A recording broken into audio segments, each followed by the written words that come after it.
सृष्टि के आरंभ में जो धर्म बना, परमात्मा ने, ब्रह्मा जी ने जिस धर्म का निर्माण किया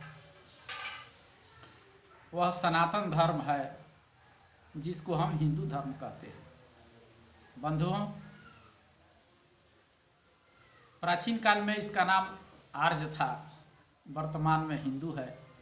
अब चाहे जिस भी कारण से है, हिंदू का भी अर्थ होता है ही से हिंदू और दू से दूर, ही से हीनता और दू से दूर करना। हीनता दूर करना अर्थात जिसमें हीनता न रहे, जिसमें कमियां न रहें, गलतियां न रहें, जीवन श्रेष्ठ हो, अर्थात आर्य। प्राचीन काल में इस धर्म को आर्य ही कहते थे। करोड़ों साल से ये धर्म है, ये प्राकृतिक धर्म है। वैज्ञानिक आधार पर यह एकमात्र ऐसा धर्म है जो सही सिद्ध होता है। इसलिए ये जन जन का धर्म है। बाकी जगह देखिए गलतियां आज के विज्ञान से मेल ही नहीं खाता।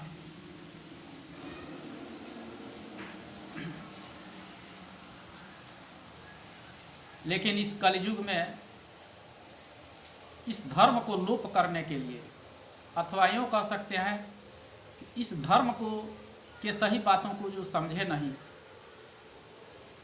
वे लोग आगे आए और इसके स्थान पर दूसरे धर्मों की रचना किए। कुछ लोग स्वार्थवश, कुछ लोग अज्ञानतावश ऐसा किए। भारतवर्ष में भी यह धर्म आया, ये दूसरे धर्म आए और यहाँ के लोगों को बरगलाकर, मूर्ख बनाकर, आपस में लड़ाकर, एक दूसरे में वैमनस्यता उत्पन्न करके अपने धर्म का निर्माण करने लगे। आज यह धंधा बहुत जोरों से चल रहा है। चारों तरफ देखिए दूसरे धर्म आ गए, हिंदुत्व सिमटता जा रहा है। और केवल सिमटने की बात नहीं है, इसका संहार भी हो रहा है। इसकी संख्या घटाई जा रही है लालच से, बल से।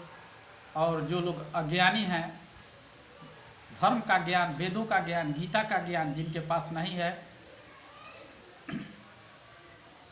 उनको दूसरे मार्ग पर ले जाया जा रहा है। तमाम लोग समझ ही नहीं पाते हैं कि हम कैसे, तमाम लोग ये बात नहीं समझते हैं कि ये जो उपदेशक है वो हमारे ही धर्म का उपदेश कर रहा है। जिनको सुनिए राम की बात कह करके, कृष्ण की बात कह करके, शिव की बात कह करके इकट्ठा कर रहे हैं और रास्ता दूसरा दिखा दे रहे हैं। अब लोग कह रहे हैं कि हम तो ये हैं, हम तो वो हैं। बंधुओं, इस तरह से ये हिंदू धर्म के लोग ही हिंदुत्व का शत्रु बनते जा रहे हैं। हम आपको ऐसी बातें बता रहे हैं जिसे आप पहचान सकें कि यह उपदेशक धर्म का है कि नहीं, सनातन धर्म का है कि नहीं। जो उपदेशक आपके पास आया है, कह रहा है कि इस दिन को एक काम करिए, इकट्ठे होइए, इस भगवान की पूजा कीजिए, इस भगवान की आराधना कीजिए, आपके सारे रोग मिट जाएंगे, आपकी दरिद्रता मिट जाएगी। उनसे हमें, और वो कह रहे हैं कि ये आप ही का धर्म है, तो हम कैसे समझें कि वह हमारा धर्म है? इसके बारे में हम आपको कुछ बातें बता रहे हैं जिनसे आप उनकी पहचान कर सकते हैं। पहला है कि वो जो आगंतुक आदमी है, प्रचारक, धर्म प्रचारक है, जो भेष बदल कर आया है, ये देखिए कि वह ऋषियों के सम्मान की बात करता है कि नहीं। वह अगर ऋषियों के सम्मान की बात नहीं करता है, उनका नाम ही नहीं लेता है, तो समझिए कि वह सनातन धर्म का नहीं है, आपको बरगला करके दूसरे धर्म में ले जाने के लिए आया है। अब ऋषियों में कौन कौन से ऋषि हैं? जैसे वशिष्ठ हैं, विश्वामित्र हैं, गर्ग हैं, गौतम हैं, अत्रि हैं, मरीचि हैं, अंगिरा हैं, पुलह हैं, पुलत्स्य हैं। ऐसे तमाम ऋषि हैं जिनका नाम आप जानते हैं। क्या वह आदमी उनके बारे में सही सही इज्जत पूर्वक बता रहा है, उनके बारे में समझा रहा है, उनकी अच्छाइयों को बता रहा है, तो समझिए कि वह अपने धर्म से संबंधित है। लेकिन कुछ लोग ऐसे हैं कि अपने इनका नाम लेंगे ऋषियों का, लेकिन साथ में दूसरे लोगों का भी नाम जोड़ देंगे जो दूसरे धर्म के संस्थापक हैं, व्यवस्थापक हैं, प्रचारक हैं, उनका नाम भी इसमें जोड़ देंगे। तो यहाँ समझना पड़ेगा आपको कि हमारे धर्म के नहीं हैं, उनको दूर करिए और अपने धर्म की रक्षा करिए। उसमें जिब्राइल, नूह, मूसा, ये तमाम जो नाम रखते हैं, तो आप सावधान हो जाइए। जो आप अपने धर्म में नहीं सुने हैं, उनसे सावधान, वो अगर कहते हैं तो उनसे सावधान हो जाइए।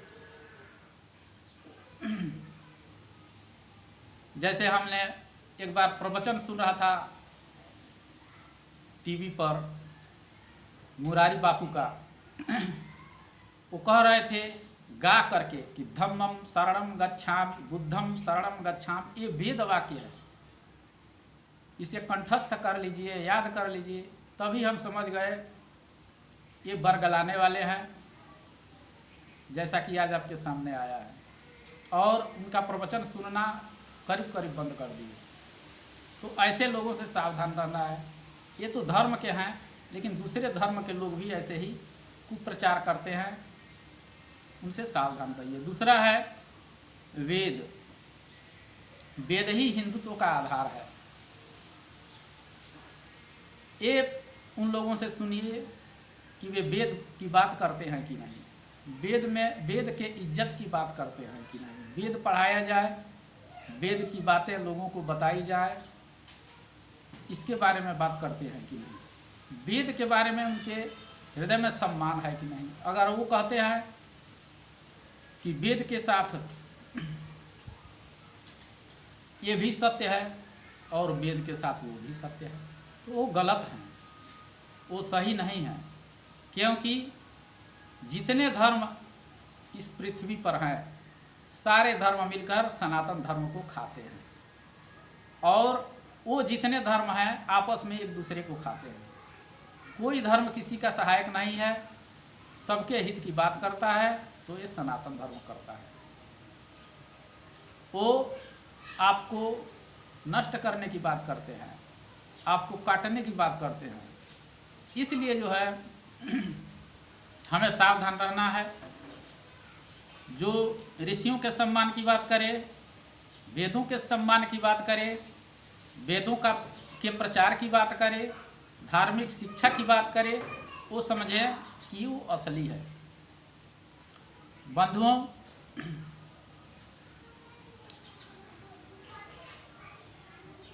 एक प्राचीन कहावत है कि दक्षिण भारत में एक कोई पादरी महाराज आए सन्यासी का वेश धारण करके, और लोगों से कहते थे, मिलते थे। उस समय सन्यासियों की और इज्जत थी, और लोगों को बताते थे, अपनी बातें बता करके कहते थे कि यह वेद वाक्य है, इसे रट लीजिए, और लोगों को रटा देते थे और दूसरा रास्ता दिखा देते थे। लोग समझ नहीं पाते थे कि यह बात असली है, वेदों की है कि नहीं है। अब जब ऐसा होने लगा तो तमाम उनके शिष्य हो गए, चमत्कार की बात करते थे, चमत्कार दिखाते थे, वेदों की बात कह के दूसरे तरफ ले जाते थे। और जब ज़्यादा लोग हो गए तब सोचे अब इनको असली बात बताकर अपने धर्म पर ले आवें। तो इन्होंने कहा, इन्होंने लोगों को भोजन पर आमंत्रित किया। तमाम लोग आए और भोजन किए। जब सभी लोग खा पी लिए तो इन्होंने घोषणा किया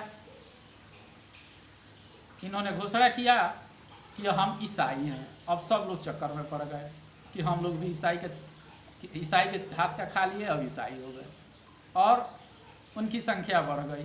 तो ऐसे लोगों से हमें सावधान रहना है। और सावधान कब रहेंगे? जब वेद पढ़ेंगे।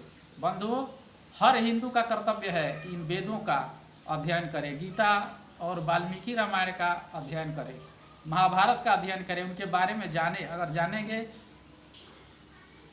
तभी तो आप सावधान रहेंगे। तो जो इस प्रकार की बात करें उस पर विश्वास कर सकते हैं। तीसरा है गाय। बंधुओं, गाय कहा गया है कि यह माता है। गाय का स्थान हिंदू धर्म में माता का है, क्योंकि प्राचीन काल में जो होम होता था, यज्ञ होता था, वह दो ही चीज़ से होता था, एक सोमरस से और एक गाय के घी से। सोमरस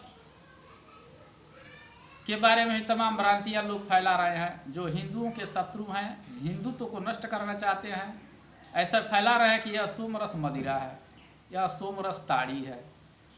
उनसे हमें सावधान रहना है। सोमरस के बारे में भाव प्रकाश आयुर्वेद का किताब है, उसमें देखिए, उसमें इसका वर्णन है। वह वर्णन ऐसे है कि सोम एक लता है, जमीन पर फैलती है, पहाड़ों पर, हिमालय पर,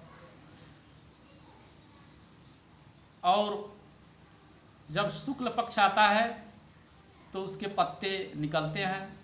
प्रतिपदा को 1 पत्ता, द्वितीया को 2 पत्ता, पंचमी को 5 पत्ते, दशमी को 10 पत्ते और पूर्णिमा को उसमें 15 पत्ते हो जाते हैं। और जब उसके बाद कृष्ण पक्ष आता है तो उसके पत्ते एक एक करके झड़ने लगते हैं, और अमावस्या के आते आते उसके सारे पत्ते झड़ जाते हैं। इस प्रकार यह सोमलता की पहचान है। और उसको कहा गया है कि वह परम रसायन है, वह रोगों का नाश कर देता है। तो उससे हवन होता है जो नष्ट हो गया। उसके बाद जो बचा वह गाय, शुद्ध गाय, उसको भी नष्ट कर दिया गया। अब देखिए, धर्मद्रोहियों के द्वारा जो धर्म को नष्ट करना चाहते हैं, सनातन को देखना नहीं चाहते हैं, उनके द्वारा इन जर्सी और फ्रीजियन इत्यादि कृत्रिम गायों का निर्माण किया गया। इससे हमें सावधान रहना है। इनके दूध में रसायन नहीं होता है। शुद्ध जो गाय होती है उनके दूध में रसायन होता है। रसायन किसको कहते हैं? आयुर्वेद में लिखा है, रसायनम तु तत् ज्ञानम जरा व्याधि विनाशनम। रसायन तो उसको जानिए जो जरा मने वृद्धावस्था और व्याध मने रोगों का नाश करे। शुद्ध गायों में रसायन होता है, उसको पीने से अधिक उम्र का आदमी कम उम्र का लगता है और वह रोगों का नाश करता है। ये दूध का ये लक्षण सभी जीवों में नहीं होता है, भैंस में भी नहीं होता है, बकरी में भी नहीं होता है। ये होता है तो सिर्फ शुद्ध गायों में होता है। तो शुद्ध गाय, इसीलिए शुद्ध गाय को माता के समान माना गया है। इसकी रक्षा करिए, इसका संवर्धन करिए, और इस तरह के गायों के सम्मान की जो बात करें तो समझिए कि वह हिंदुत्व से संबंधित है। अगला जो है हिंदुत्व की पहचान, वह यज्ञ से है। बंधुओं, यज्ञ के बारे में ही पूरा वेदों में वर्णन है। यज्ञ एक ऐसा चीज है कि जिसको वेद में ही एक प्रश्न है कि जगत धरती की नाभि क्या है, उसी में उत्तर है कि इस पृथ्वी की नाभि यज्ञ है। अर्थात पूरा विश्व यज्ञ के गिर्द ही घूमता है, ऐसा वेदों का मत है। गीता में कहा गया है, अन्नात् भवति पर्जन्यः पर्जन्यादन्न संभवः। यज्ञों से बादल बनते हैं और बादल से जो वर्षा होता है उससे अन्न की उत्पत्ति होती है। तो यज्ञ आवश्यक है, इसका प्रचार प्रसार होना चाहिए और यह हिंदुत्व की पहचान है। जो यज्ञ है उसके बारे में यहाँ तक तो कहा गया है कि यह जम के द्वार पर गया हुआ प्राणी इसके प्रभाव से वापस आ जाता है। तो बंधुओं, ये रहे इसके पहचान। और सारे सनातन भाइयों को, चाहे जिस पद पर हों, जो शक्ति हो, चाहे गरीब हो अमीर हो, मिलकर एक रहना चाहिए और लोगों को के बरगलाने में नहीं आना चाहिए। वेदों में सारे सनातन भाइयों को एक कहा गया है। वेद के अंत में एक सूक्त है, उसके श्लोक मैं कहता हूँ, उसके मंत्र को। संगच्छध्वम संवदध्वम समो मनांसि जानताम देवा भागम यथा पूर्वे सज्जनानाम संजानानाम उपासते। आए मनुष्यों, एक साथ चलो, एक साथ बोलो, एक साथ निर्णय लो। हम तुम्हारे मन को एक समान बनाए हैं। जिस प्रकार देवता अपना ही भाग स्वीकार करते हैं, उसी प्रकार हमको भी अपना ही भाग स्वीकार करना चाहिए। धन्यवाद। जय हिंद, जय श्री राम।